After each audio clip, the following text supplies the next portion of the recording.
It's all fun and games until the tabloids throw you to the wolves.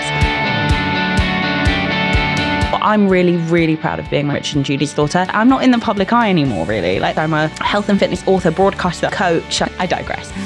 I'm still tabloid fodder, and I venture to guess half the people reading the Sidebar of Shame now have no idea who my parents even are, let alone me. Those comment sections should be shut the fuck down. They are online forums for mass bullying. When I was doing Dancing on Ice, I had my first ever panic attack. Ooh. In the middle of a routine. It was awful. And it just all came tumbling down. Before I knew it, I was a fucking mess. Lifting weights feels freaking excellent. It sounds so ridiculous, but it was like a calling. It was like, here I am, this is it. My strength, my mental ability, my physical ability, it just went like Tetris, chick, chick, chick, chick, chick, chick. And I was like, oh, I'm never gonna stop doing this.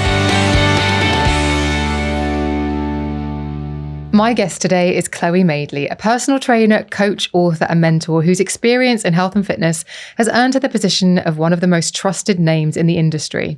I should probably tell you at this point that she has coached me, so I can tell you firsthand that her ability to steer somebody towards their goals by shifting mindset and self-belief and arming them with accessible and accurate information is astonishingly effective. Chloe was born in Manchester and raised in London, and after a brief stint at Leeds Trinity and All Saints College, focused on a career in media. She has presented Big Brother's Big Mouth, appeared as a contestant on Dancing on Ice and The Jump, and was a columnist for Now magazine before launching her own website, Fitness Fondue. She is married to former England rugby player James Haskell, and they have a daughter, Bodhi, together. Chloe has no problems admitting she's a work in progress. She admits when she's wrong, is extremely self-aware, and knows her own mind, which is why I'm extremely excited to go on this journey of her life lessons in this episode of the podcast. Chloe! What an intro. Welcome to the show. Stop with that intro. I mean, you didn't mention my parents. I'm like in shock. You didn't call me a TV presenter. I'm just like, I definitely had my stint, but it came and went pretty quickly. I'm so impressed. Thank you very much. Is that stuff that you would prefer didn't preface everything that you did? Oh my God, it's so, you know what? I'm really, really proud of being my parents' daughter. So I'm really prideful when people introduce me as being Richard and Judy's daughter. It's this weird aftermath of who's the TV presenter, because they've got the main thing in there, I guess. Mm-hmm. Then they just don't bother to learn anything else about me, but they've just got me onto a podcast or, a newspaper, a magazine to interview me. And I'm like, well, first of all, it's kind of rude. Second of all, do your job. What's happened to journalism? Or even if you have the audacity to have your own podcast where you have guests on, do your research. I find it bizarre. But yeah, the amount of times I've gone on podcasts or done interviews and people just don't know what I do for a living. And then I just immediately think why am I here? Why did it's just very, very frustrating. Now I sound like I'm already moaning right off the bat. There's going to be a lot of this today. I'm so excited. Well, because that leads into, so that's like the Nepo baby thing. And you have worked so hard at what you do. Mm. And actually being as impactful and as influential as you are in the fitness space hasn't had anything to do with any leg up from any connection that your parents might have had. No, it's really interesting. That word nepotism, it defined, I suppose, my later teenage years and early 20s. That word nepotism was thrown at me from every tabloid and troll, because this is when Twitter also started to come about, that you can imagine. And we were just talking before we started recording on the podcast, just listening to your brilliant episode with Dean Piper, who, of course, I've known since I was a teenager. And he mentioned that nepotism thing again in quite a derogatory way. And I suppose a lot of people feel negatively about that term. And I said, well, first of all, it's prevalent in every industry you can think of, especially things like medicine and, law, but also the media, but every industry. It's a prevalent thing that happens. And I think from an outsider or objective point of view, and this is what happened to me when I went into television, which I should never have done because I hated it. I think people look at it and they're like, oh, she just wants an easy ride. Oh, she just wants a leg up. And that's how you kind of define this action of following in your parents' footsteps. For me, it was very much a very natural, organic case of monkey see, monkey do. I would go to school and so when I was really little, my parents were doing this morning was my nursery, it was my daycare. I would just run around the prop room, I'd run around the floor. Floor managers hated me. I was a nightmare. And then, you know, when they did the Channel 4 show and they were on in the evenings after school, I'd go to the studio. Like, that's just what I did. So once schooling was done for me and I was still embroiled in this world, of course I went into it. And as, by the way, did my brother. And it's, although much more behind the scenes than I did. And then I realized very quickly that I didn't want to be there. And I know we're going to come on to this. I took a big risk and I walked away from it to a much less glamorous, much less financially rewarding job. And yeah, I look back now and I remember how much I struggled with it. And I think, you know, that was kind of the beginning of my struggles with generalized anxiety disorder. And yeah, it was tough. And I don't really think, I look back on myself now and I'm like, I didn't go into it to gain anything other than just ease of like kind of transition, I suppose. Well, because the assumption is that you would just be in the proximity of your parents and someone would say, hey, do you want to host a television show? Or, hey, do you want to do this? And an opportunity that someone else would have to fight really, really hard for. Yeah, 100%. And so what's really interesting, though, is that, as you mentioned there, like the dancing on ices and the, I don't know, random red carpet event or press junket for Legally Blonde or whatever. And I would get offered the thing and that was great. But what nobody ever realized or knew at that point, or no, you know what, they did know, what no one ever said out loud, especially in the industry, was that I was also a junior, I was a runner, and then I was a junior researcher, and I worked my way up to senior researcher every day of every week of every month behind the scenes while I was doing everything else. Before I realized I don't want to be a TV producer. What the hell am I doing here? I also don't want to be a TV presenter. And I bailed. I was like, hard pass, thanks, bye. But I was very much working and I was doing those kind of like horrible, you know, graveyard hours and coffee runs on the really, really early morning TV shows. But no one wanted to shine a light on that. No one wants to say that because it's much easier to be like, oh, look at this, you know. And this was during a time when, you know, the Paris Hiltons of this world were really blowing up. Everybody just loved being like, what have you done? And you know what? Right. Fair enough. Totally fair enough. But I was actually working. And it wasn't a case of me being like, this is going to be an easy ride. I think easy transition in terms of life moving, but not like, oh, I'm never going to have to do it. Like, it just wasn't like that. If that makes sense. It does. So because we've already mentioned it and it falls into, as you say, risk, I'm going to ask you, I'm going to sort of lead into this now. How would you describe your relationship with risk? I used to be, when I was younger, a lot more, I think, ballsy and risky in every context you can think of. And actually, I would say that trying to follow in my parents' footsteps in TV really quashed that and made me quite a scared, anxious, nervous person, which I wasn't growing up. And actually, I said when you asked me about risk that the riskiest thing that I've ever done was coming away from TV and pursuing a career in personal training, which any personal trainer will tell you there's no money in personal training. But actually, do you know what's so funny? Just talking to you about it now, I don't think that's the riskiest thing that I did. I think that is the antithesis of risk. I think it was the safest thing I ever did. I think it was, I want to come away from this and I want to come away from it now. And I was so very lucky that I fell in love with weightlifting specifically. Mm-hmm. That's what happened. That's what broke the mold for me. And it was my ex-boyfriend who was a bodybuilder who taught me how to weightlift, and I fell in love with it session one. That was it.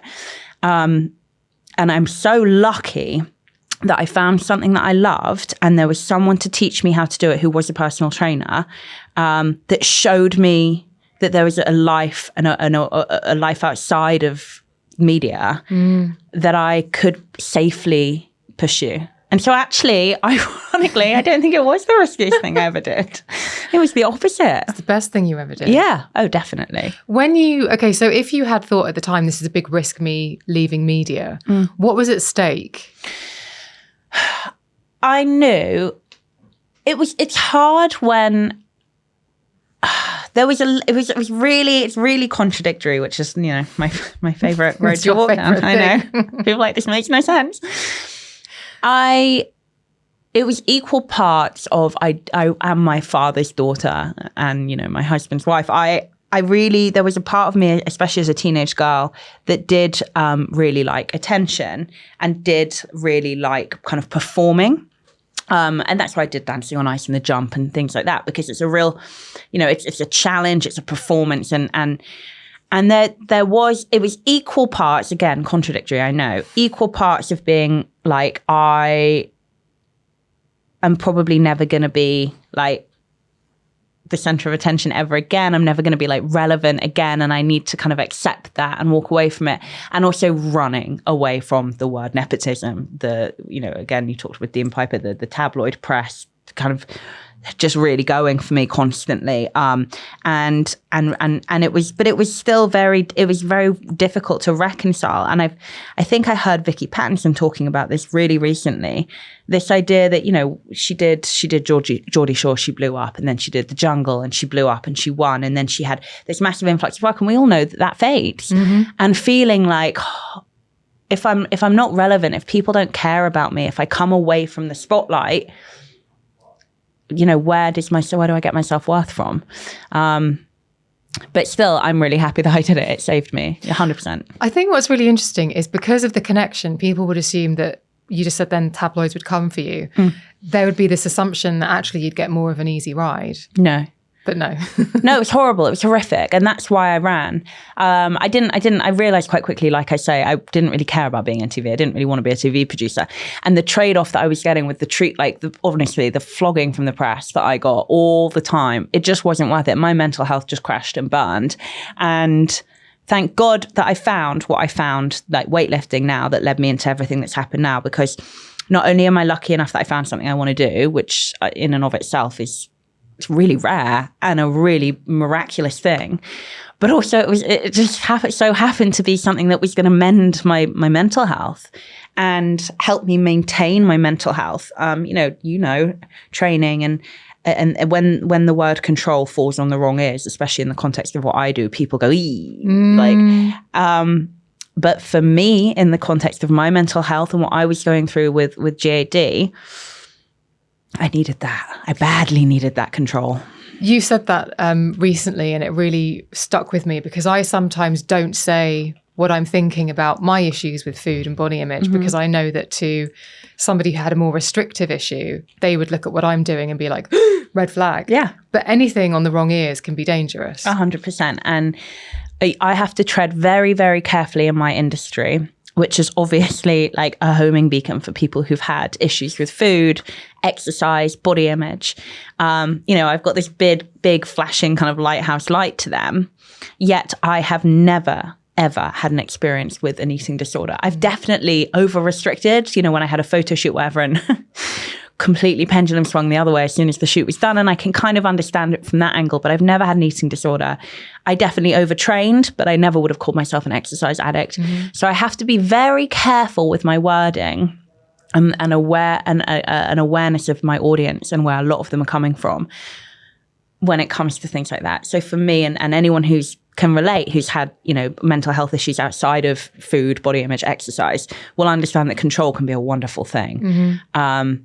But to that bracket, that's, as she said, it's like a magnet, and you're like, you have to be very, very careful. You have to tread very carefully with your messaging, which I hope I do. I don't know. I hope I do. Well, I think you do, but obviously we all have our own very specific lens. Yeah. When did you know that you had generalized anxiety disorder? When I was diagnosed with it, So when I was doing Dancing on Ice, I had my first ever panic attack. Ooh. Yeah. In the middle of a routine. It was awful. And thank God for Denise Welsh, honestly, who's like my second mother. She's amazing. I came off stage and the producers, everyone was around me and everyone was talking, because I was meant to sit on the stage and watch the other routines. Anyone who watches the show will know. and I'm a good girl. I do as I'm told. I'm not difficult. I'm not, leading the charge of independence. I just walked straight off, and everyone came after me like, you're meant to be on stage. You're meant to be on stage. And I just had a meltdown. And thank God for Denise Welsh. She was like, everybody get that fuck out of the green room. And just kind of sat with me and sorted it out with me. And then I was like, everyone on ITV and my family were like, okay, well, you need to go to therapy because that's a big deal. Like a panic attack's a big deal. It can feel like you're about to expire. Obviously, everyone's experience is different. I remember having one and just sort of slumping onto the floor, but while simultaneously sweating through everything that I was wearing and thinking that like something was about to attack me. It was terrifying. It's a big deal, and it was awful. Yeah, and I sort of just going back in my head to another one I've had, which was even worse. But anyway, so I was so I was like, you know what? It's performance anxiety, and it's manifesting itself like this, because it's just the fight or flight, this adrenaline. You're on live television ice skating. Like, are you fucking kidding? So, like, of course, it was terrifying. Went to therapy and kind of thought, okay, well, this is performance anxiety. And I always had a bit of anxiety from, everything I've mentioned already. And I was like, okay, like, it's fine. And then I got into a relationship when I was on that show and completely broke me. And then, oh my gosh, it was just a wave that swallowed me up. And if it hadn't been, I remember my dad coming down to the kitchen for like the umpteenth morning in a row, and I was just slumped on the floor crying. And he was like, okay, no more. We're going to get you into therapy, and we're going to do it now. And if it hadn't been for that, I honestly do not know where I would be today. Was it a quick decline into that sort of feeling? Or do you think, if you look back, do you think actually the signs have been... Oh my God, yeah, for ages. Absolutely ages. I would say probably started maybe in my late teens. And then by the time, you know what, actually, I suppose it depends on your concept of time. It took a few years, and it did actually happen in quite quick succession in my head. But it did just get to a point where I basically stopped. I became an insomniac. I was vomiting. My anxiety was so bad. I would just vomit all the time, all day, every day. Panic attacks, less frequent, but frequent enough that they were plural. And I had to go to real therapy. And I'm so lucky that literally as all of this happened, I found what I'm doing now, and like I say, the beauty of finding something that I was meant to do instead of being so lost helped. B, the fact that it was something so physical that channels adrenaline and cortisol in such an effective way and forces you to be present. You have to be present when you've got 85 kg on your back. You have to be present. Something that forced me to take better care of myself. This was a time, like I was doing TV, you know what it's like. You go out Freedom every Thursday night, off your trolley, and rest on the weekend, and Monday through Thursday is party time, so it forced me to take care of myself and gave me purpose. I mean, I just remember the relief the day that I started getting my level 2 gym instruction qualification, which I've obviously added to, just in case anyone's like, that doesn't qualify you as a PT, babe. And it's never gone away. So do you remember that first session, and like, could you hear angels? Was there a bright beam of light? Because sometimes we can get drawn to quick fixes, or we can sort of like, be like, oh, this is shiny new, I love it. But this seems like to your very core, it was like, I have found the thing. Yeah. Do you know what? I used to, so cliche. People can be listening. I'm like, of course you did. I used to go to Pineapple like 2 nights a week, and I used to dance. With an off-the-shoulder sweatshirt. Yeah, I've got Pineapple off the shoulder. Yeah. The big baggy pants. What were the pants called? The harem, are they harem pants? Yeah. Oh, God. I really couldn't pull those off with my lower body. Mean, honestly, who could? Nobody can. In fairness, no one can. Not even Russell Brand can pull them off, and he is like, far from pear-shaped. So I used to go, and it's the same feeling when I got that I hadn't had since I was a teen. I stopped when I had my GCSEs because I'm somebody who gets very overwhelmed very quickly, and I have to drop all the balls just to keep one in the air when that happens. And so I stopped going when I was 15-ish. But I was good. I was a good dancer, right? And I And it reminded me of that when you pick up a dance routine and you and the whole class are doing it together in tandem and you finally got it. Like, and I was always the one at the back. It took me the longest, but I got there in the end, right? So I'm proud of that. It was like that again. It was like everything synced up. My mental space, my surroundings, my presence in my surroundings, my strength, my mental ability, my physical ability. It just went like Tetris, chick, chick, chick, chick, chick, chick. And I was like, oh, I'm never going to stop doing this. And then I started to get really into it. And I kept watching my boyfriend at the time, who was PTing people in the gym. And I was just like seething with jealousy, not of the, I always say that, people are like, oh, of the other girls. I'm like, no, of him. But he was teaching. Yeah, that's what I wanted to do. And I was like, that's it, I've got to do it. I've got to. It was like, it sounds so ridiculous. People are like, oh, you're a PT, relax. But it was like, it was like a calling. It was like, here I am, this is it.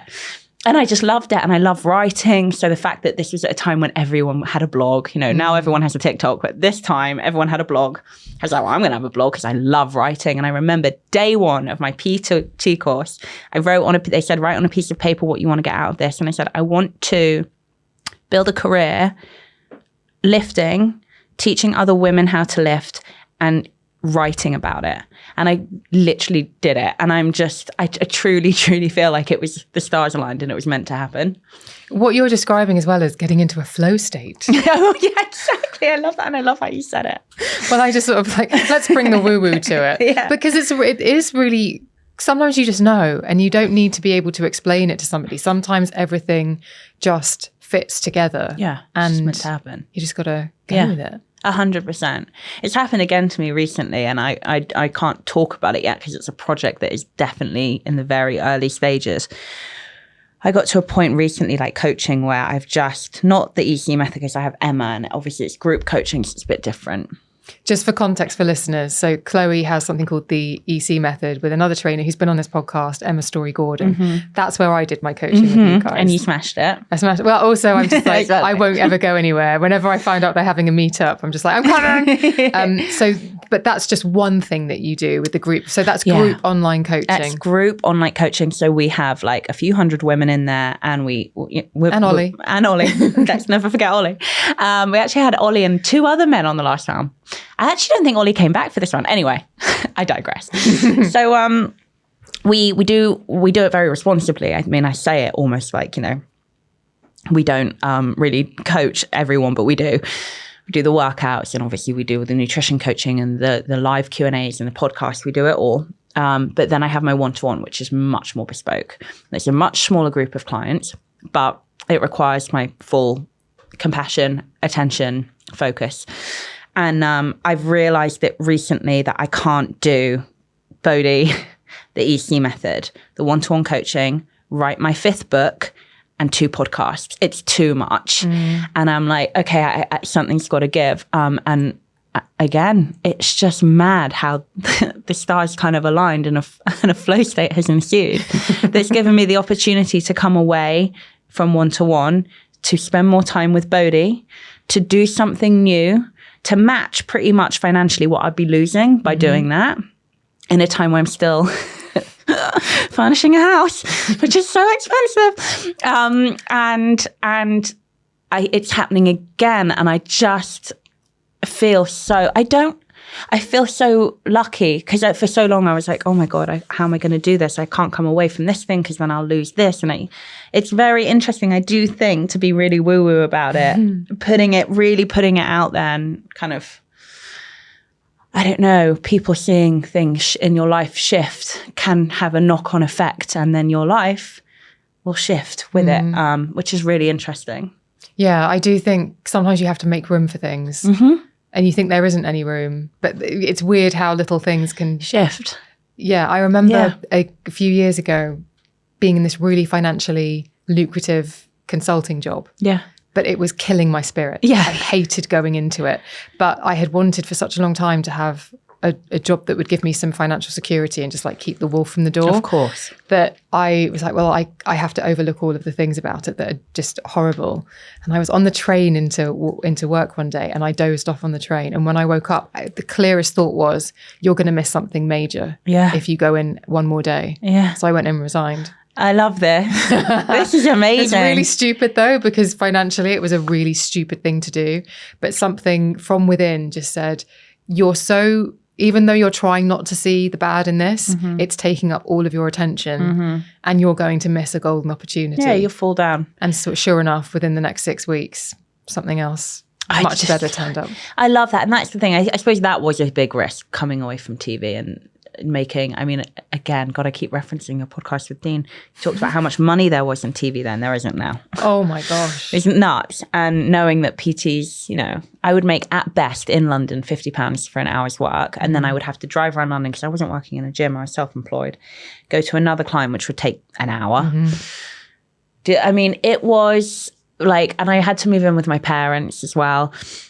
It was definitely like a wake-up call, but I loved every second of it. And I also think when you really step back like that, and you'll know this, it does kind of incentivize you to go, how can I build this? How can I make this bigger? How can I monetize this?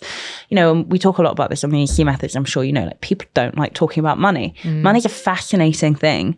And actually, I think hearing different people from different kind of, I guess, financial backgrounds or present stances in life talk about money is really helpful, really your understanding of how to develop your own situation. And I think taking that step back had a knock-on effect of thinking, and I'm sure you experienced this too. Okay, well, how can I do this? What's the dream? What's the dream where I can do what I love and make money? And it pushes you and it forces you to achieve. And yeah, I actually think, what is it in Friends where they say she doesn't have the fear because she doesn't want to quit being a waitress at Central Park. And then she quits and she's like, oh my God. And then she gets the fear. And then after a long prolonged period. We have 2 episodes. And Joshua. she gets there because she has the fear. And I do actually think there is something in that. Can you talk to me a little bit about, before we move on, because I'm obviously fully subscribed to the idea that lifting weights feels freaking excellent. It's the best. Feel my bicep. I always feel like, this one's great. This one's a bit... Yeah, I know. That's like my boobs breastfeeding. It's like at night sometimes I'll just like flex my leg and like give my quad a good You're squeeze. Like, yeah. Like, you're not right in the head. But okay. I love it. I love it. For some people listening to this, they might still, and let's face it, a lot of women do think about weight training as well. Oh, I don't want to bulk up. Oh, please. Now, you and I are both on message, but I think that for me, developing physical strength translates into mental strength. 100%. And so, like last year when I said I've never been able to do a press up, I've reached 45. I'm nearly 45. I need to know whether I thought you meant press ups then. I was like, that's really good, babe. Carry on. I'm 45 years old and going to be 45 years old this year. Do I want to never do a press up? Because it feels like when you get to certain ages, you sort of think it's crunch time. Babe, you need a better bucket list. Honestly. But it was and I thought I want to be able to do a press up. Fair. And actually, what I got from doing the press-ups was if I show up every day, I'm consistent with the effort that I put into something and start as a beginner, and I'm humble enough to go back and be the person who's doing press-ups against the wall, standing up, and progress. The only element in addition to that I need is time, and I will get there. Yeah. And there's something really peaceful about those component parts of reaching your goal. But with the weight element of it, it totally is. I am physically stronger, but those component parts have made me mentally stronger too. 100%.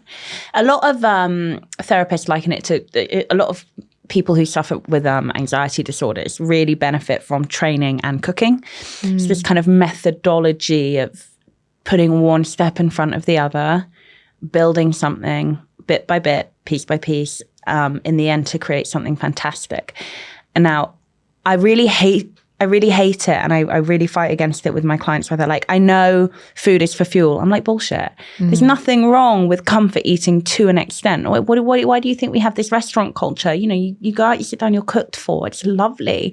You know, you have people say they go home and they have a nice home cooked meal. It feels nice. And you obviously you get that from cooking and you get that comfort from that. But it's also in terms of weightlifting, you know, I've already talked about kind of being present, feeling strong, feeling mentally accomplished as well as physically accomplished.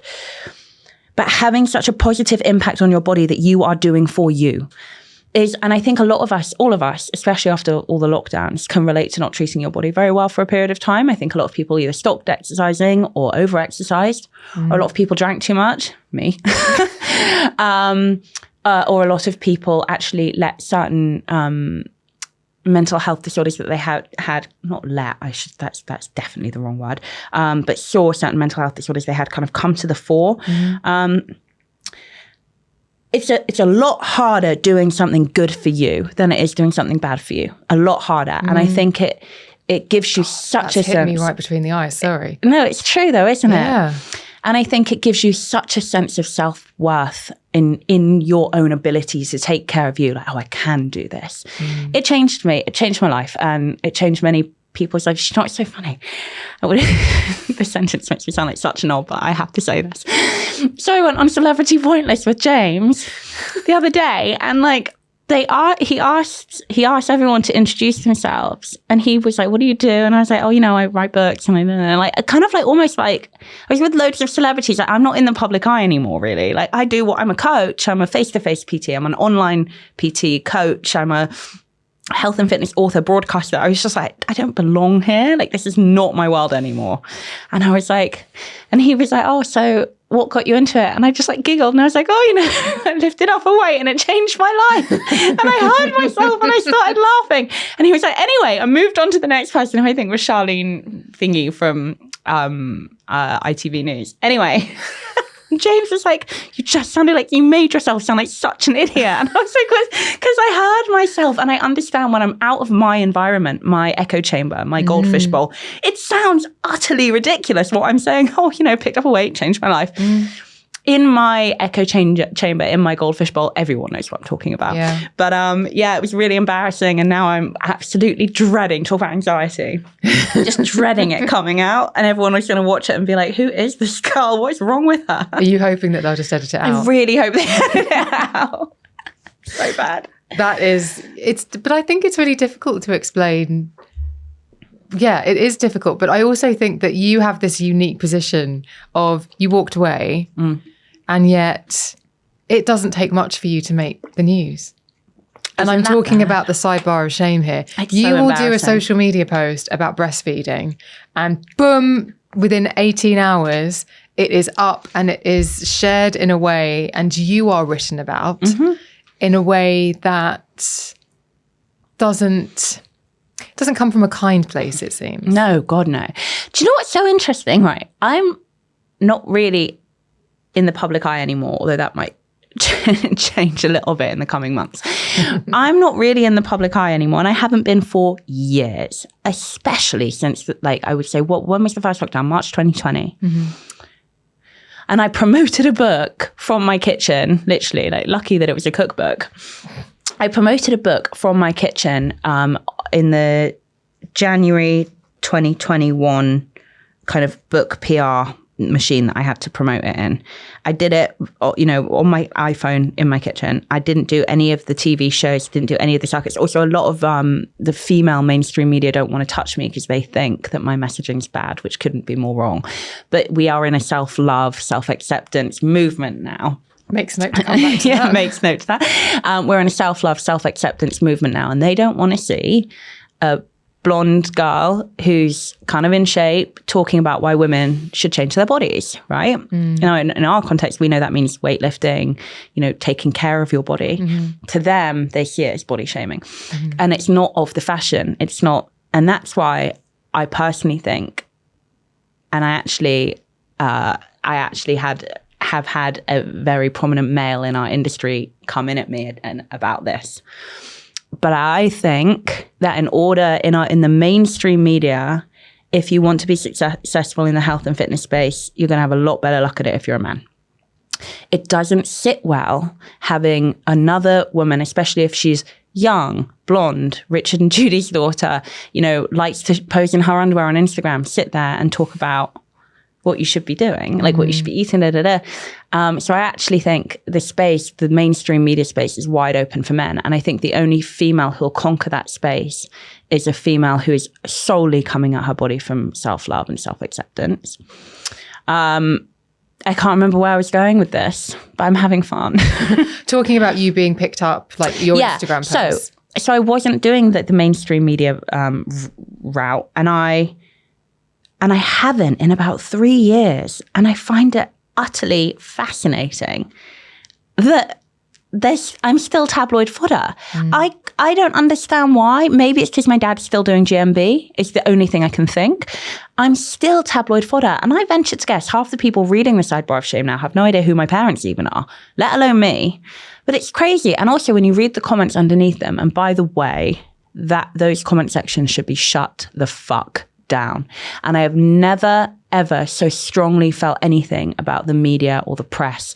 And I feel a lot of things about them very strongly. We talked about my weighty chip on my shoulder. Never believed something so vehemently as I believe that. Shut them down. They are online forums for mass bullying of the worst kind to be celebrated and to amass and to grow like this horrible cancer. It makes me sick. And the amount of crap I get underneath it. And I'm just like, James is always like, why'd you look? And I'm like, he thinks, someone once said to him, and if you read negative comments about yourself, it's a form of self-harm. And he's carrying that with him. And like, that's now his like drum. I'm like, I actually find it very interesting. I don't just do it with me. I do it. If you have a look at like what they write under Taylor Swift or the Kardashians, or it's horrific. It shows the worst kind of humanity. Now, a lot of people be like, oh, poor, rich celebrities. It's actually what it represents on a much bigger scale. And believe me, this is a trickle-down effect, right? And I just find it fascinating that anyone is remote. They're not. I don't actually believe that anyone is interested in me, but they are. The tabloid press are, and the trolls are, which I don't really think is much. And again, sorry if this sounds, I don't know, self-important. I don't think it's about me. I think it's about them. I think any trolling tends to be about the poster, not the person they're posting 100%. About. 100%. But I also think the comment section give a far better temperature of the state of the world than the woke media bubble. My mum says what people this. are talking about and how people are talking. Yeah, my mum says this, and I find that really disturbing. But she said the same thing. I think she found online journalism but a week ago. And she finally put her copy of the Times down. Findings. I know, yeah. And she read something about Bojo, and she was reading all the comments under it, and she was like, it's actually a really good reflection of the mood of the country. And I was like, please don't say that. Well, when the Brexit referendum was happening, I was in London. And so you couldn't move in London without people saying, oh, no. Remain, Remain, Remain. Yeah. And so it was a real shock to me. My parents live out in Kent. And as you'd get further down the M20, you'd be like, I don't think it seems like, yeah. And the second you left London, it was leave, leave, leave. 100%. Yeah, of course. It's really interesting. I think, well, I mean, maybe we shouldn't venture too deep into politics. I don't want to give myself another cross to bear. I find it very interesting that, I mean, yeah, I was born and raised in Manchester, as you said in the intro, grew up in London. I have a very, I guess, in a way, expected, typical view on politics and society, being a multicultural city girl. But it never fails to shock and amaze me when I, even like, you know what, when I went to uni in Leeds, some of the, I mean, I remember once saying to, weirdly, I don't know why, all my friends were from Hartlepool, like all of them. I made like 10 Hartlepool friends. Hartlepoolians? Anyway. And is that like... I now need to know whether it's Hartlepoolians. And I remember, because I'm, again, like live in northwest London, which is a very, very Jewish area. I remember being like, oh, yeah, I think I just said in passing, like, oh, yeah, explaining something about Friday night dinner, maybe. All my friends are Jewish. I'm like the resident non-Jew in my group of friends. And then being like, oh my God, you know Jewish people? And me being like, what the? Even that question alone, I was like, are you serious? And that was the first time I really got a whiff of it. And obviously then you grow up and you have bigger life experiences. And it is crazy to me, the complete polarized views as soon as you leave a big city area and you go outside of it. I find it quite scary, but then I actually just think that's probably quite an ignorant comment, because if I was born and raised in, I don't know, Berkshire, then maybe I'd be the same. I just sort of always think it's just the woke media bubble. Do you? Because the people that in my media life, the people talk in a way that you just simply don't experience elsewhere. Yeah. So I just sort of think, woke media bubble. Fair. Which is a thing. I'm going to ask you, on a scale of 1 to 10, how well you think you cope with the things in life that you can't control. Unbelievably badly. Like, this is James's biggest pet peeve about me. Like, if I can't control something, I have a meltdown. I feel so overwhelmed by everything in my life that's in my control. How do you think I feel when I get a curveball? It's awful. So I asked you this because I asked you if there's an obstacle that you had to overcome. And you've referenced your parents, but you said it was the anxiety that came with being your parents' daughter. Yeah, I have the best parents in the whole world. And I'm so lucky. I don't want people listening like, oh, boo-hoo. Like, I'm so lucky. They're intelligent, they're successful, they're fantastic parents, they're loving, they're kind, they're generous, yet they forced me to work. They never gave me anything. And in terms of like, a flat, a car or whatever, what people I'm sure would expect. But... yeah, I was, how old was I? 18. And my mum, they never bought me anything. Immediately follow up with, my mum for my 18th birthday bought me a Maria Graschvogel dress. I don't know if she's still a thing, but she was a thing. She was a thing. She was a thing. Yeah. It was this like peacock, it was like this silk printed dress, like a peacock, multicolored. It was beautiful. And my mum couldn't go to an event. She got ill. And I was 18 and my dad was like, do you want to come with me? And I said, yes, of course. I want to come with you. There's going to be cameras there and celebrities there and, free alcohol, which I will down while Dad's not looking. Like he cares. He was probably handing me glasses of champagne. And I went, and because I was 18 and my dad was a household name and I was blonde and it was a very low cut semi-sheer dress, obviously the flash bulbs went off and I was like, well, I look the tits, right? I was fine with this. It's fine. Although it's still to this day, when I see a paparazzi, I just start completely like shaking like this. It's awful. And I was like, it's fine. And that's where it started. I remember it vividly. I remember walking into the taxi and then putting the lenses down my dress. And that's where it started. And at the time, it was all fun and games until the tabloids throw you to the wolves. And then we were off. We were just off to the races. It was everything that I did was, I don't know, like everything that was kind of, I guess, negative or not, not gleaming light of Rich and Judy's daughter wants to be a doctor, was just everywhere all the time. And I was young still, really young. And yeah, and the word nepotism was being thrown at me constantly. I mean, absolutely constantly, especially by the Daily Mail. And shock. and it's like I say, when Twitter started, I joined Twitter. How old must I have been? Maybe 19. Oh my God. Talk about the comment section of the Daily Mail. I mean, Twitter is just the living, breathing cesspit. Yeah, cesspit of that. If that's stagnant, Twitter is the very real minute by minute breath that it's taking. And it was overwhelming and it was awful and it was horrible. And then, of course, I crashed my car. I got done for drink driving, of course, during a time where, again, like I say, the Paris Hiltons and the this and the this. No one was hurt, thank God. I was fine. Everybody was, and I was very, very minorly over the limit, but that was it. It was like hunting season, and it just saw a huge, huge decline of my mental health. And it was mad. Like, it was on the front page of every tabloid newspaper when the Evening Standard found out. I immediately got the call from my agent at the time. I don't have an agent now because I don't work in the industry anymore. And he was like, you need to like get out the house, go. So I left. My brother called me an hour later. I was like, where are you? I was like, I'm on my way to the airport because my mum and dad were in France.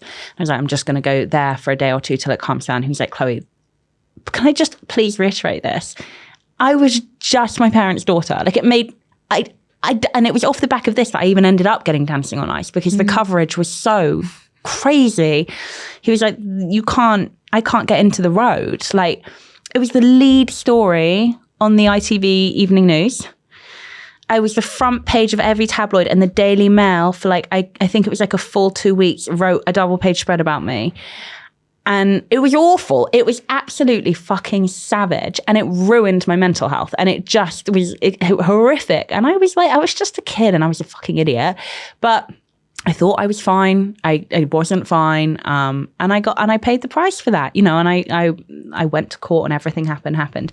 But that was the beginning of it. And from there, it just was just like this, like I say, and dancing on ice, panic attack. Oh, maybe it's you know, performance anxiety, and then a breakup, and it was just like, you know, and you spiral down a ribbon, and it just all came tumbling down. Before I knew it, I was a fucking mess. So yeah, it was my fault because I made a mistake. But man alive, was it as a young woman, as a young girl, really, man alive, was it an onslaught for me mentally. It's interesting because when you wrote that and said, being my parents' daughter, I honestly thought you would talk about being a lot younger. I can't imagine what it must have, because your parents, to me, it's not just that they're famous, they're familiar. Mm-hmm. If I was in the room with them, it wouldn't, like even my physical boundaries with them would probably be different, because you know them. I'd think nothing of like snuggling up to Judy. She's a good cuddler. Well, this the thing is just the familiarity. They were very much like when I should have been in university lectures, I was not. I was watching This Morning. Oh, you're a whole generation. I hear it all the time. So there's the fame element of it, but there's the familiarity. And I assumed you were going to say growing up was difficult with them as people who were famous and so familiar to people. No, it was fun. It was fun.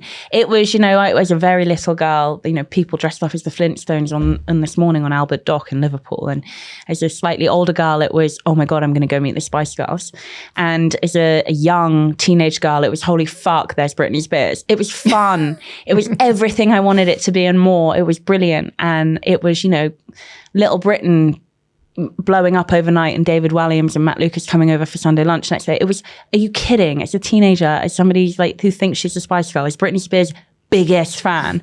It was a dream come true. It was when I was old enough to be, I guess, I know exactly what I'm trying to say, to be fair game. Mm. And when I was old enough and like I say, a dawning of social media, of Twitter specifically, which is hell on earth, and why I'm not on Twitter anymore, even though it's probably a detriment to my career. I won't go back on it. The dawning of social media, turning 18, 19, being my parents' daughter, them still being on television at the time, fair game. And that was it. That was when it became, I mean, just horrifically difficult to navigate mentally, and my own fault again. Like I say, in my head, going into television was very much like a natural progression from like I say, schooling. They were absolutely feeding into the monster. Mm. I'm just curious about how people treated you though, like people in your class, because I hear about people I know who have a profile whose kids go to school. The teachers are very aware that the parents are famous. Yeah. The other kids then treat that child differently. Did you ever have any of that? Were you ever? No, I'm extremely lucky in that where I went to school, there are a lot of celebrity children. And my parents were absolutely categorically not the most famous people who had kids there. And so it was very normal. And I think that was intentional. And my friends were fucking awesome. Like when at the NTAs, when my mum's dress fell down, how old was I? I must have been 17. I think I was 17. I might be wrong. My friends got up early, all went into school, didn't tell me, all went into school like an hour before school started. They got all the newspapers from the staff room. How old was I? I don't know.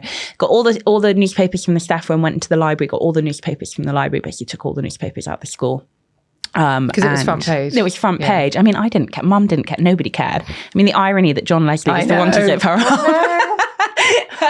It was no, I didn't care. Like we were fine. My family are very mentally, well, apart from me, clearly, mentally, emotionally strong unit. We're a unit. We were fine. Everything was fine. But my friends are fucking awesome. So it's fine. Uni was interesting. Like I say, that was an eye opener. Yeah. Coming out of London, going to Leeds, and obviously very much being Richard and Judy's daughter was very, very interesting experience. But I had a great time at uni.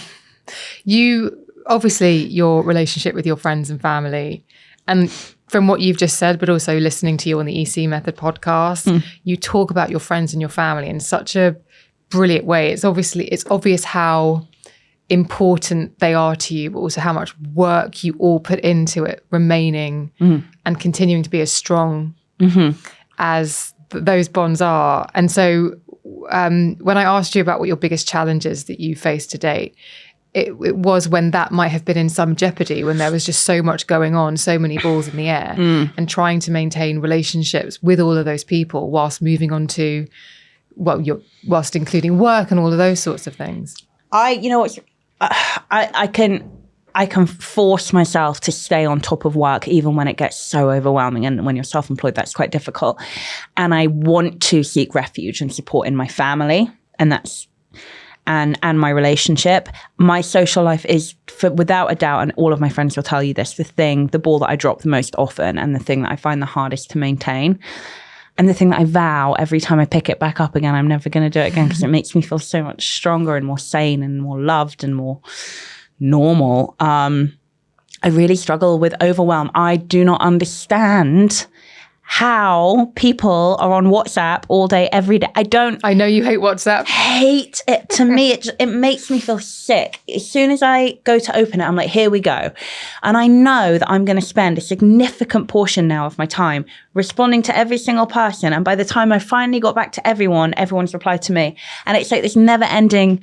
I don't understand how other people don't get it. I'm like, do you not get it? The WhatsApp, like, how do you feel about WhatsApp? Maybe I don't use it as much as you. No, I don't. I literally, or maybe that's why. Maybe I communicate with too many people over too many different platforms. So like Instagram DM is I hate Instagram DM. Oh no, me too. Hate it. But I love a WhatsApp. I love a voice note. I like an email, but it's like I've categorized. So emails are very much work. But 100%. And now everyone's working on WhatsApp. Oh yeah, no, that I don't care for. I mean, I'm like, fuck off, get back onto email. Friends should be text messages and phone calls only. WhatsApp can go ahead and die. See, no, I appreciate WhatsApp. Also, I like the groups, because I have like a reality TV group, the Cohen Clubhouse, because we watch Bravo. What do you watch? All of Bravo. I mean, I just love that you have this. But the thing is that, so quite a few of them in Australia, some are in America, and then we've got the London chapter. So it's nice. So when a show goes... You need your own reality show on Bravo. The London chapter. The London chapter of the Cohen Clubhouse. So the Australians will watch the episode first whilst the London chapter are asleep, feed back and say, keep an eye out for this. And then we'll wake up and we'll be like, oh yeah. And so it's just this constant, like, it's one of my most favorite things. I love that. That's really cute. So I love WhatsApp for the groups that you can create. And I know that you can do that in other formats. But for me, it's very casual. It's very social. It's the conversations you could be having face to face over dinner. Yeah, I get what you're saying. I mean, I love my family WhatsApp group. We've got a good, bad rugby WhatsApp group, which I love and I'll always respond to. We've got a family WhatsApp group, which I love and always respond to. Every other group, no. Just mute, archive, pretend it's not there. Noted. It's awful. Noted. So okay, you do one-to-one coaching. Mm-hmm. Okay, maybe that's being phased out. But you went back to work 8 weeks after having a baby. Oh, God. Worst thing I ever did. Bodhi, thank you for naming your baby the name that I wanted to call my baby after watching Point Break. Sorry. Oh my God, yes. No, I'm never going to have a baby. And it's always, when I watch Point Break, I was like, if I ever have a kid, male or female, I'm calling it Bodhi. Well, it is a gender neutral name. It literally means enlightenment, new life, Buddhists pray to the Bodhi tree. It's not, everyone's like, it's a boy's name. I'm like, it's not a fucking boy's name. It's not. Even if it was, why do you care? Let me call my child what I want to call my child. So when you announced it, I was just so happy. Someone used my name. Someone used the name. Yeah, you watch Point Break once, fall in love with Patrick Swayze and Keanu Reeves, and you're like, right. I mean, think about it, right? The best films in the world are heist films. Mm-hmm. And then they made it a surfer heist film with Patrick Swayze and Keanu Reeves. That's Johnny Utah. Stop, Johnny Utah. You know when he's like, whatever. No, I'll just do all the quotes and like. And you're about to go, I am an FBI agent, aren't you? No, I was going to do the two things when he does Nixon and he goes, I am not a crook. And then the other one when he's like, he grabs that guy's hair to get like his DNA sample. Mm. And he was like, there's a bug in your hair. I saved your life, bro. I just love it. Everyone needs to watch Point Break. See, I love Seriously War Child. He's with me. Oh, very good. Very good. War Child. Scary. Yeah. Anyway. Talk about a tangent. I know. But anyway, yes, so you went back to work 8 weeks after having a baby. Mm-hmm. Thank you for calling her Bodhi.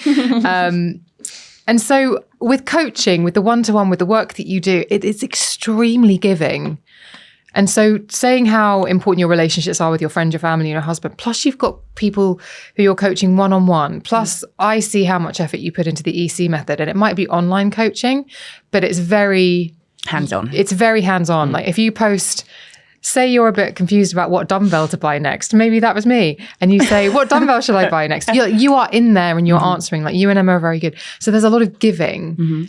And it's the overwhelm, the fact that you will give to others and not yourself. And that's where the sort of the disconnect happens. I think it's really interesting, actually. You think you've nailed it. I think it's, there's an influx all day, every day of tags, messages. And it's funny, whenever we talk to, especially men who make a lot of money about the EC method, they're like, obviously you just hire a team of people to do it for you, like, and I won't name names, but like the biggest male coaches in our industry do. Yeah. And our USP, if you like, is no, we coach ourselves. We source out the tax, the finances. We source out the tech. We do not fucking source out the coaching. It's called the EC method. Worst name ever. It's called the EC method because it's Emma and Chloe, third person. It's called the EC method because it's our coaching. And you look at the other big coaches in our industry who are not doing the coaching themselves, but they are making a pretty penny off their name. And I just think it's unacceptable. I just do. And so does Emma.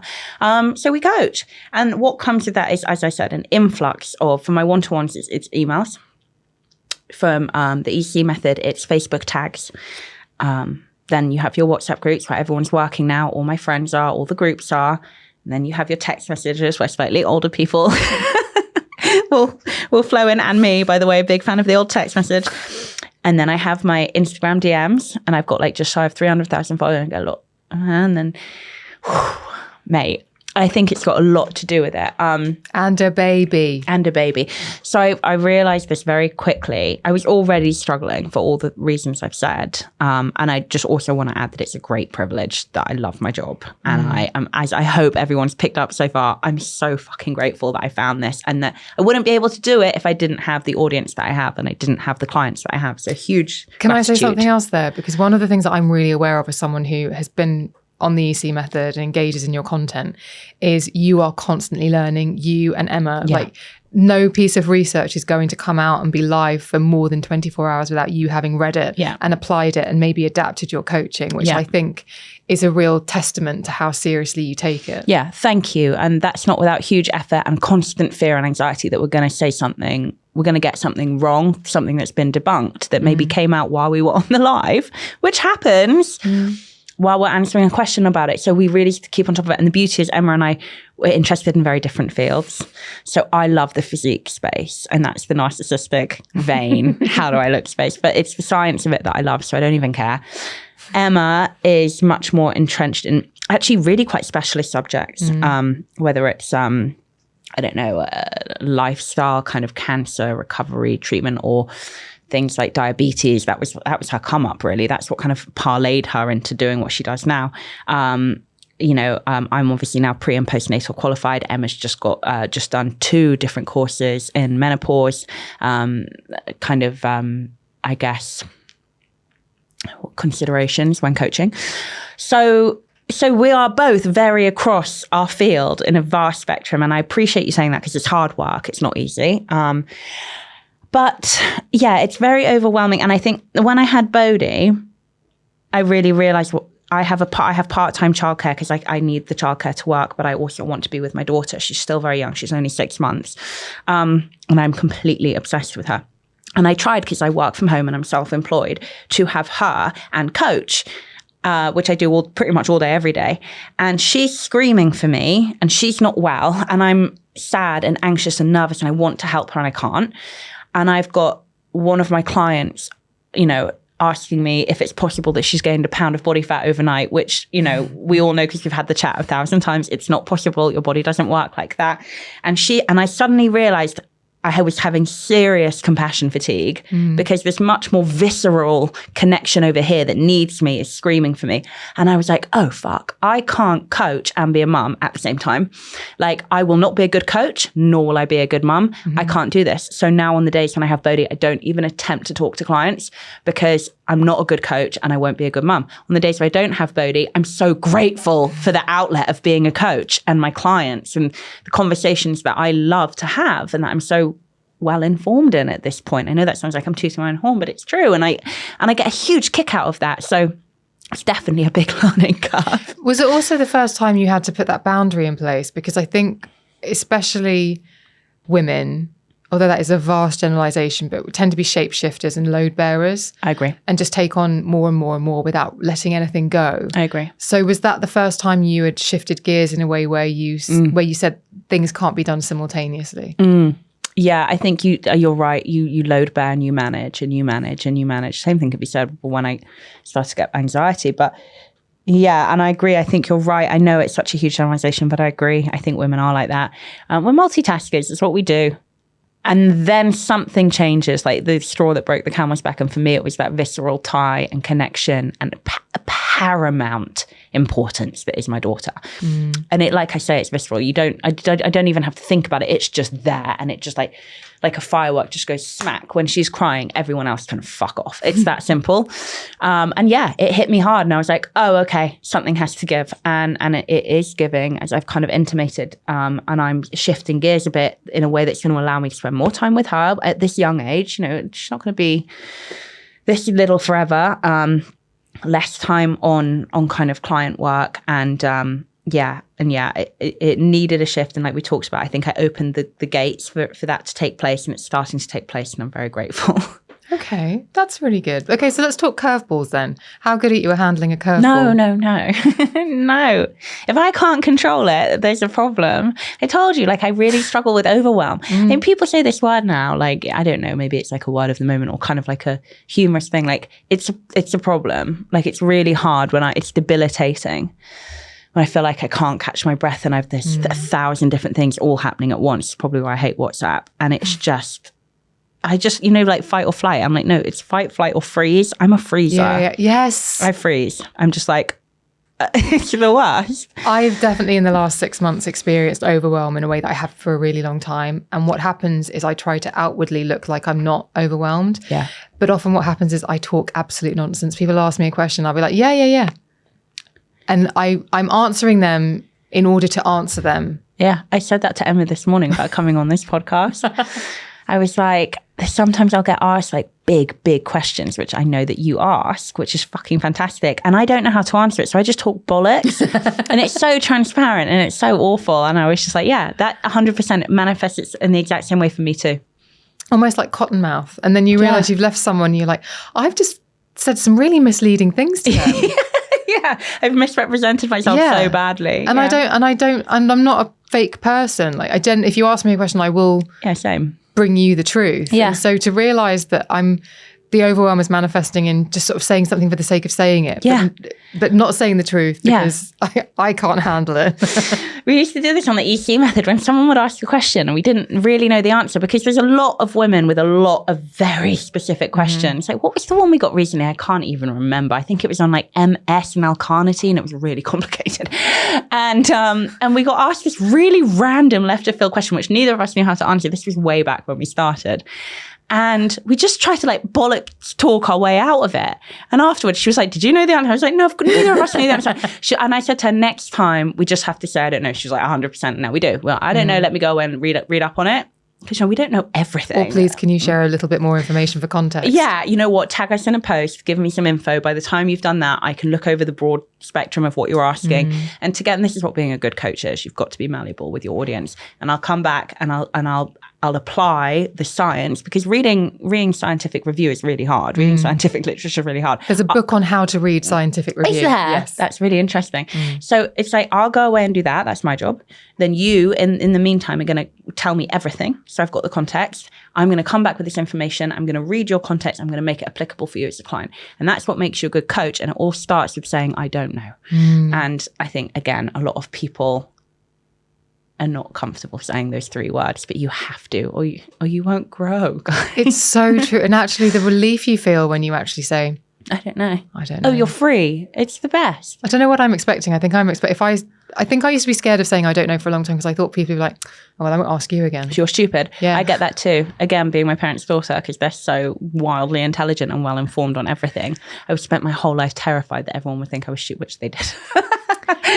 So when it comes to your specific curveball that we are going to discuss, you talked about how much your life changed when James retired. Oh God, yeah. Oh, that was mad. It's still to this day, I've still not adapted, neither is he. It's so funny, like we had this, I'm a real domestic, this again to go woo-woo, I'm a Cancerian, so I'm really domestic and I like being at home, and I fucking am, and I do. And so we had this really nice life where James was a rugby player, kind of Monday through Saturday. Sunday was always home, whiskey, Domino's pizza. Like our Sunday was like our fun day together. Films on TV, absolutely no work. And then Monday through Saturday, both of us would be in the gym, training, accomplishing things, achieving goals. He would come home from training at like 4, like rugby players start early and they finish early. So he'd come home at like 4 p.m. every day. And we'd have evenings together. I'd cook us dinner. We just had this lovely, lovely lifestyle. And then he retired, and everyone, it's in the rugby world especially, has been like, God, you're so lucky that James is like Dick Van Dyke. He literally has 17 jobs, and he's like a street painter one day, and he's in a band the next day, and he's like, I don't know, flying a kite the next day, whatever, chimney sweep, all of them.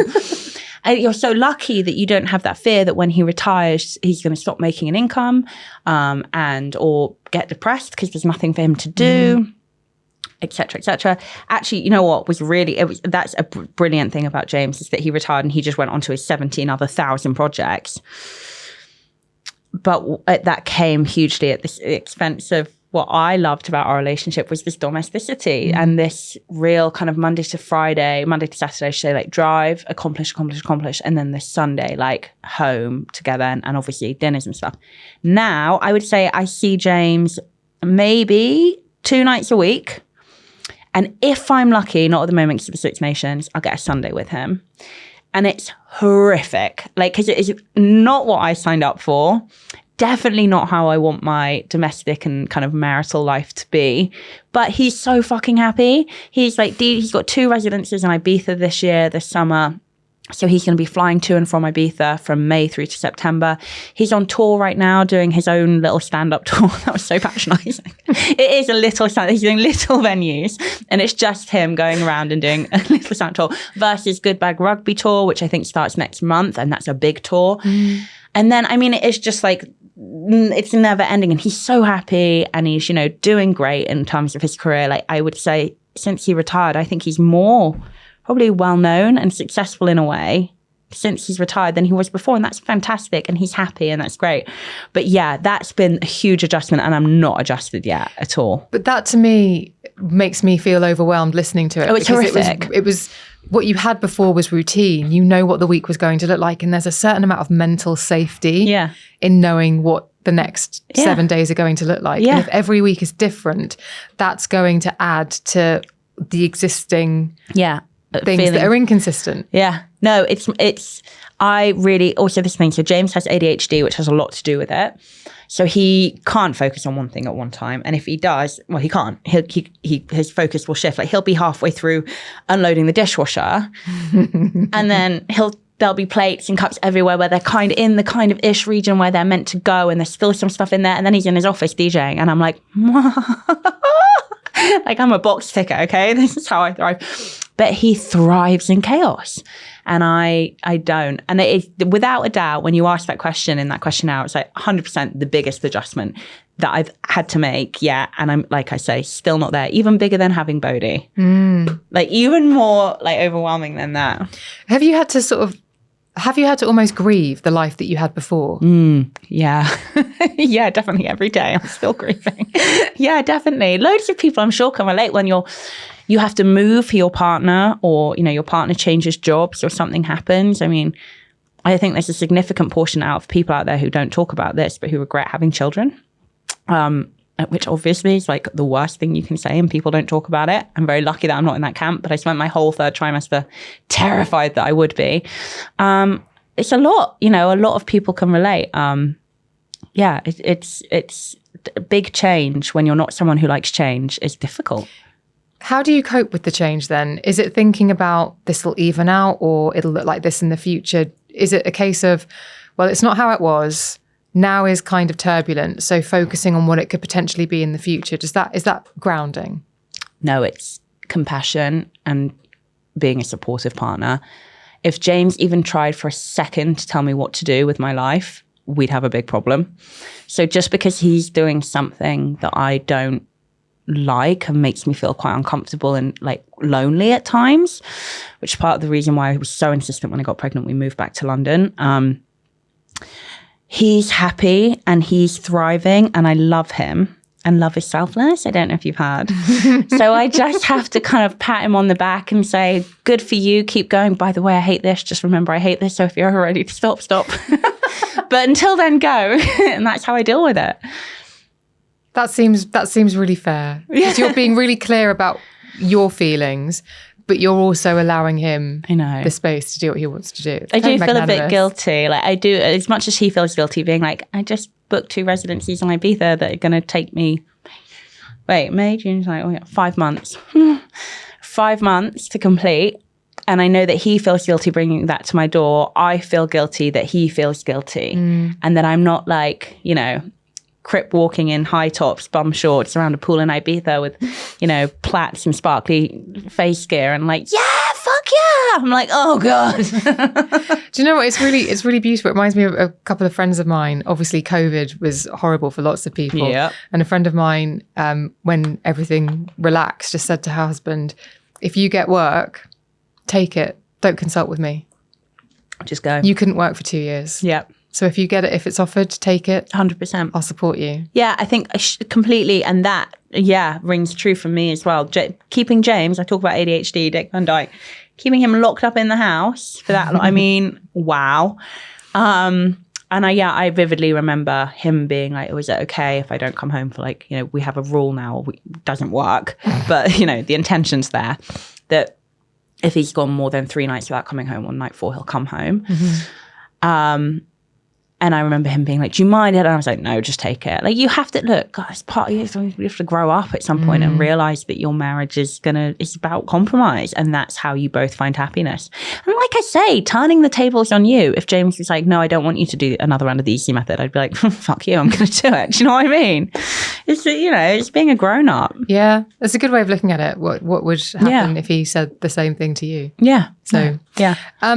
Well, I think that listeners will know that you're very self-aware. I talk way too much. As much as you analyse the science papers, you also, I think, analyse your behaviour and try to make good choices. So talk to me about a time when you were wrong. What did I give you on the questionnaire? So this goes back to the anxiety disorder and about your dad's input.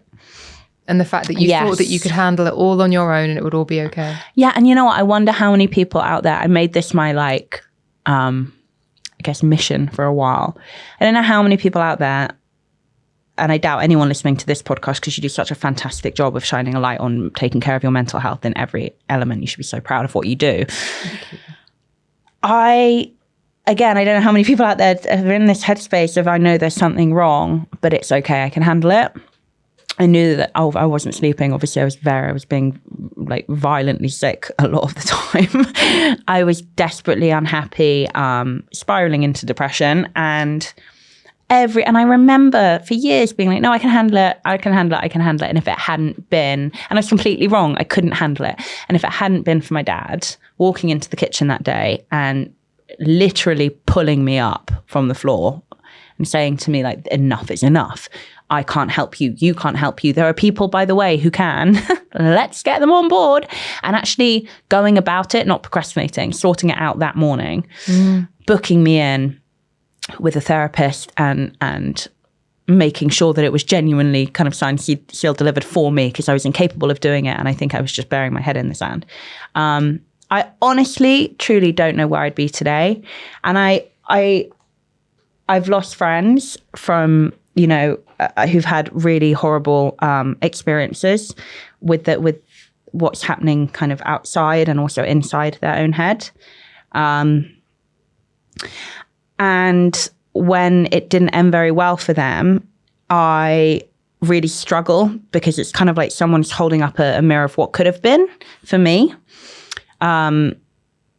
So yeah, I am just forever eternally grateful for my father, who is a very pragmatic, matter-of-fact man, and not like me and my mum, who live in our own heads, being like, oh, this is a problem.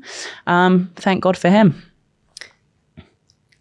It sounded then like the mirror that is put in front of you, if it seems like had he not picked you up off the kitchen floor, had you not started that therapy, is there a part of you that thinks that you might not have made it? Yeah, absolutely. I think, it was such a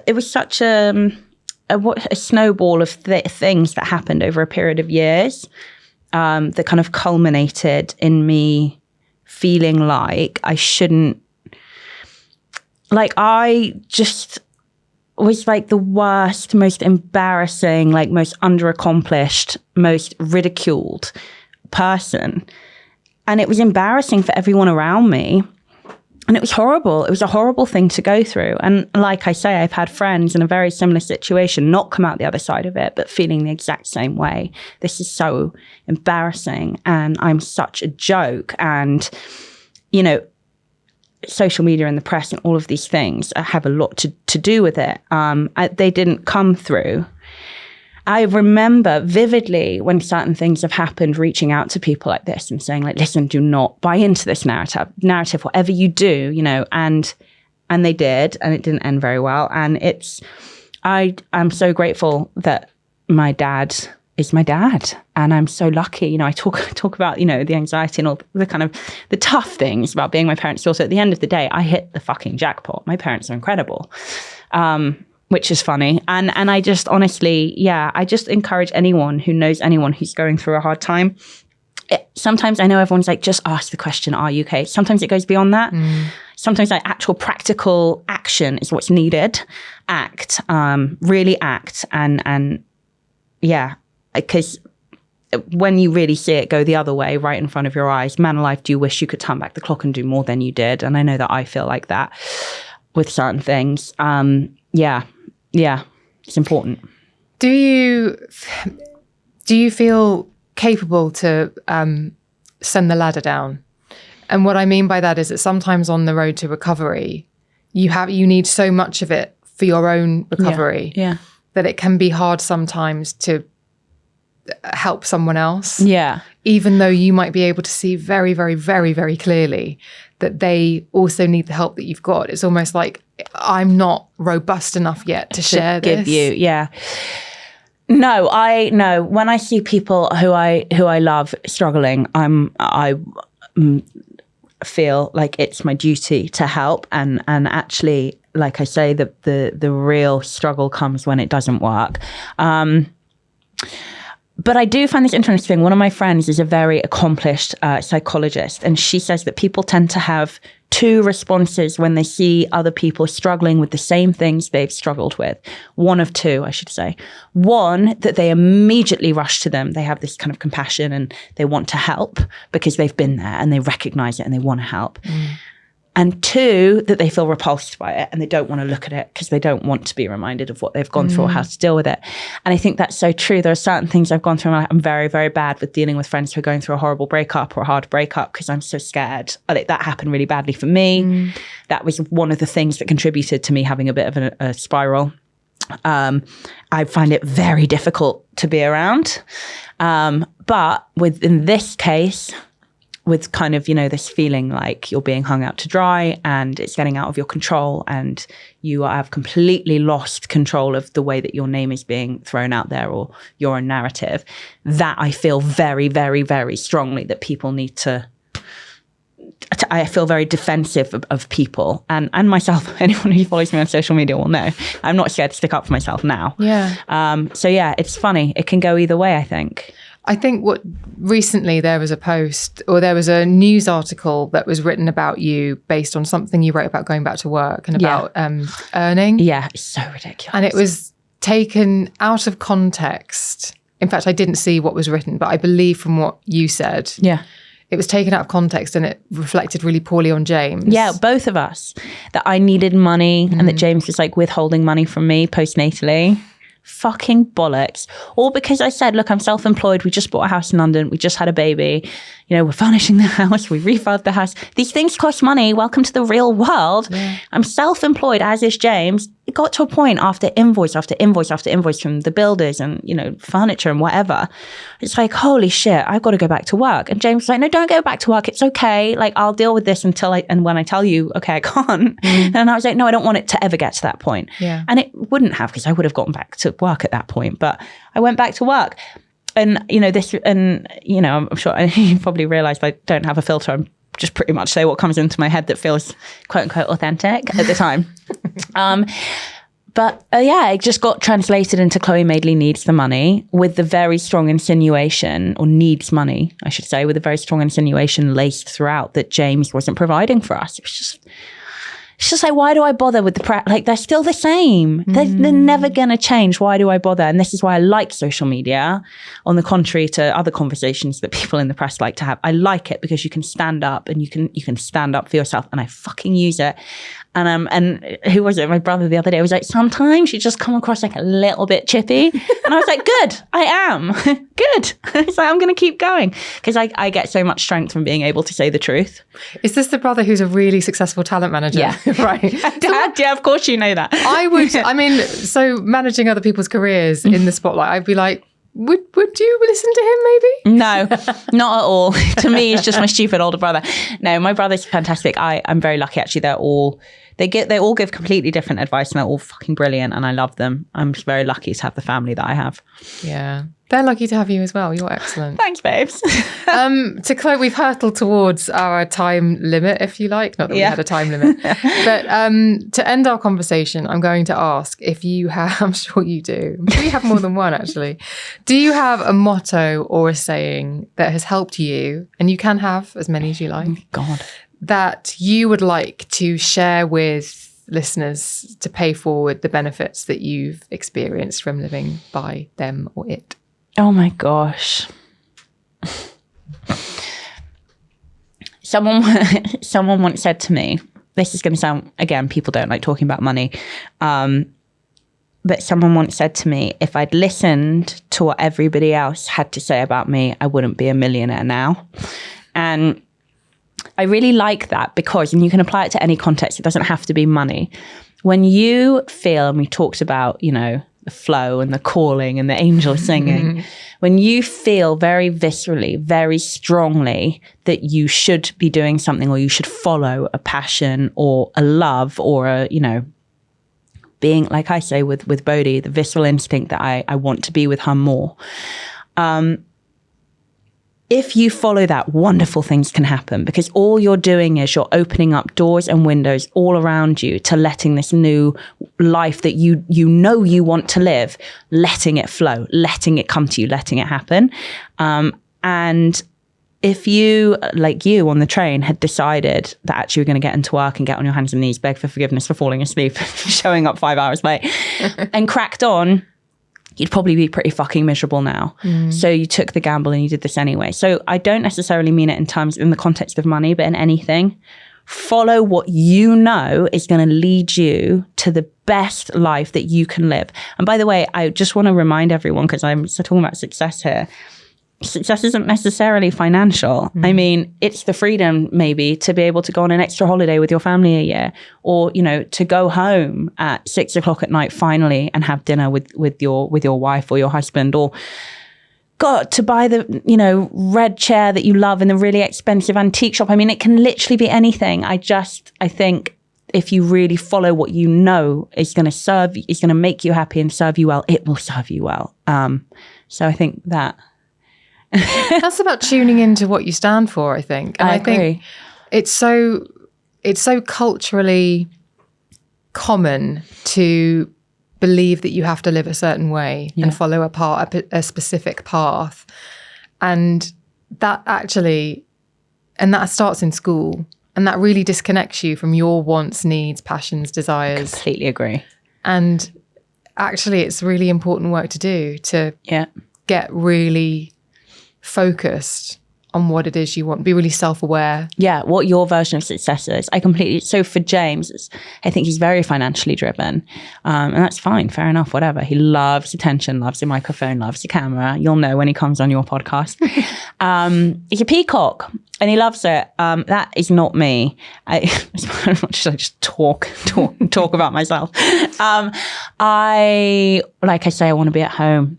I want to be able to work from home. That for me is success because that's something I want that will make me feel good. Yeah. I want to be able to have more time with my daughter because that's something that I want that will make me feel good. I want to be able to, I don't know, travel, and everyone's wants are different. And I definitely think that if you surrender to it, as you said, not if you don't surrender to, I suppose, the societal norms, but if you surrender to what you know is you're going to have so much success.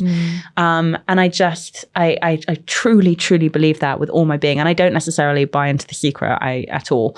But I think it goes a bit farther than that. Well, why'd you have to go and bring up The Secret? Shit. But I do mean it in a very practical, knowing yourself, making the best decision for yourself sense, not, writing things on a piece of paper and hiding them under a tree. For many, many years, I would, every time I had a birthday and there was a birthday cake and there was a candle on it, the thing that I would wish for was to lose weight. Yeah. That did not make me lose weight. No. And that to me is what manifesting is. And it's in isolation. Yeah. It's wanting something. Yeah. But not doing the work to find out what the work is that you need to do to achieve that goal. Absolutely. It applies in everything, including relationships. I talk about, things I want from, what am I doing to try and get that to happen? Same with your health and, body image, what are you really doing? And it's so true. I'm not a religious person, although absolutely no shade to anyone that is. I think it's a wonderful thing to be able to have and believe in. And I'm quite jealous and envious, I should say, of people that are, people of faith. Not the extremists, everyone else. That looks quite hard. But it's true that they all say God will do 50% of the work and you have to do the other 50%. So you have faith that he's going to manifest this path for you and you're laying the bricks on the other side of it, manifesting it as well. And I just love that. And I think that really encompasses, is that the wrong word? I'm like, is that the wrong word? What am I trying to say? What I'm trying to say. What is the word I'm looking for? I don't know. Anyway, it really sums up what I'm trying to say. But obviously I don't mean it in the context of religion. I think what it does to me, what I hear manifesting is like looking for the magic outside of you. Yeah. And not to sound like a trap, but you bring the magic. Yeah. Yeah. You're the magic. Yeah. Follow guys, follow your dreams. Oh my God. We've like totally, I should write my own Disney film. This has been so much fun. Yeah, I've loved it. I wish you'd open up a bit more. I know. I'm sorry. I don't stop talking. I get it from my dad and I don't have a filter. Again, I get it from my dad. I'm very sorry. Which makes you a dream guest. Oh, thank you. I've enjoyed my time with you hugely. Thank you. Thank you so much, Emma. Thanks, guys.